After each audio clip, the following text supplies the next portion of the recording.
Hey everybody, Mark here at Baumgarten's. We're going to kind of briefly go over a few things about a 34 PIC3 carburetor that actually we removed off the VW thing because the accelerator pump housing was leaking fuel. So I'm not going to go into all the great idiosyncrasies and details and things that you need to know to rebuild one of these carburetors. I'm just going to kind of glass over some things and glance over a few items and let you guys know kind of what's up and what's going on. It always helps to have plenty of light. Of course, I've got stuff laid out here, and I'll go over pieces of it briefly. You got your new needle and seat. It's specific to each carburetor, of course, and there's different size orifices in the needle and seats. What sets your float level is you have copper washers or copper gaskets. These copper gaskets are a different thickness. It's always best to look on the instruction sheet that comes with the carburetor to see which one of those gaskets, or a Bentley service manual to see which one of those gaskets is for your specific application, because these do set the float level and how much fuel you'll have or receive or will reside in the float bulb.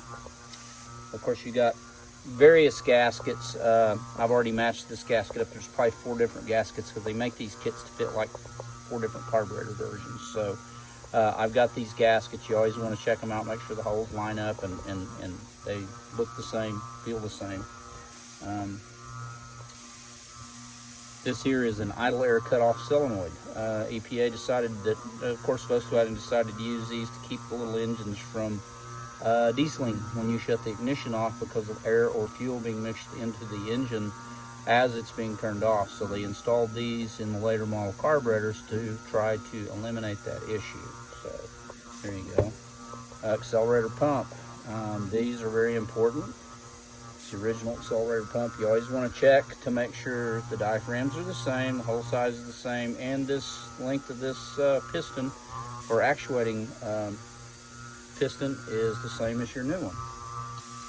This here is a bimetal spring for your choke dash pot, which this is electrically activated.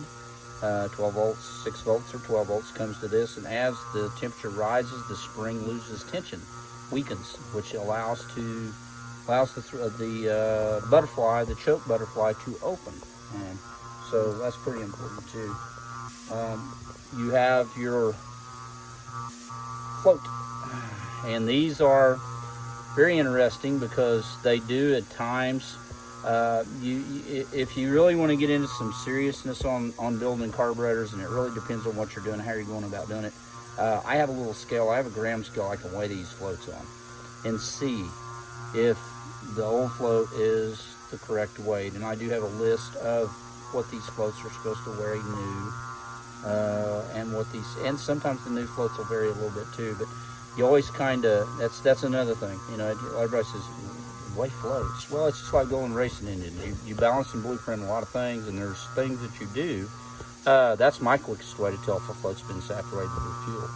So, and these will happen. These will get saturated with fuel eventually too as well. And of course, ethanol is notorious for damaging stuff in these carburetors. So anyway, that's another FYI. These diaphragms, these are a choke pull-off diaphragm, which basically when you first start the car, the vacuum comes up in the intake manifold, this thing actuates, and when it actuates, it actually pulls the choke open just a tiny bit so the engine doesn't completely run full rich when you first get it started. So pretty important, something that works. And of course this is also on the later model carburetors as well. So different various gaskets for your things. For your various plugs and stuff in the carburetor. This is a new float holder that actually holds a retaining pin. It's a retainer for the pin. And you've got the fabled plug. A lot of people don't know about this. This is not in a lot of the books or manuals, and I don't even think it's in the Bentley manual either. You have to know this from building these carburetors for a lot of years. This is actually the plug that resides over the top of the accelerator pump check valve. I've seen a lot of these carburetors thrown in the trash after somebody's tried to put a kit in them because of that little check valve. So that's something else that is pretty important. I'm not going to go into details on that. That's one of my tips and tricks that I do when I build these carburetors. Believe it or not, I buy a lot of junk carburetors, and that's all that's wrong with them just right here. So Anyway, carburetors are over here in the ultrasonic cleaner. I have 2 of them here. That's my preferred way of cleaning these carburetors, especially when they're pretty dirty. If they're pretty dirty, I'll kind of pre-clean them, then I put them in there for the final cleaning, and those things will actually clean. They will clean orifices and passages that you can't even imagine even getting into. So pretty important. The other thing is the cleaning solution you utilize in these ultrasonic cleaners. You got to be careful with it. Aluminum is very specific, and if you use something that's acidic or basic, you can mess them up either direction. So I have my top secret stuff I like to use. It's something that's readily available. So anyway, you guys want to spend more time learning about that stuff, I'll probably do another class and go into more detail. There's a lot of adjustments and stuff like that I'm not going to get into right now on these carburetors. You have to understand how these downdraft carburetors operate, primary, secondary circuits. There's various circuits in these carburetors that are mechanically operated or vacuum operated or a little bit of both. So you just have to know how that works and how that operates, and that's kind of one of those things that doing carburetors. I actually built my first carburetor when I was 12 years old, and it was a Rochester Quadrajet on a 350 Chevrolet 1973 Chevy Custom Deluxe pickup. And I've never built a carburetor before in my life, but that was my first one, and it worked perfect. So I've been doing carburetors for a lot of years. Been involved in all kinds of different fuel systems. It's just pretty amazing stuff, and I'm like a sponge. I learn something every time I tear one of these carburetors down, believe it or not.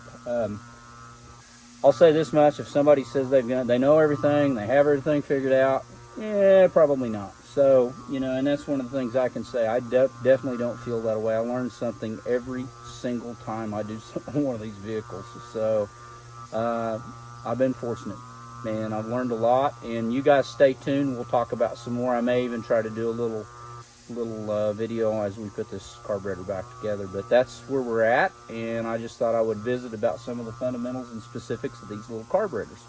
So peace. We'll see you guys soon. Don't fuddle with a spark. Have wrench will monkey.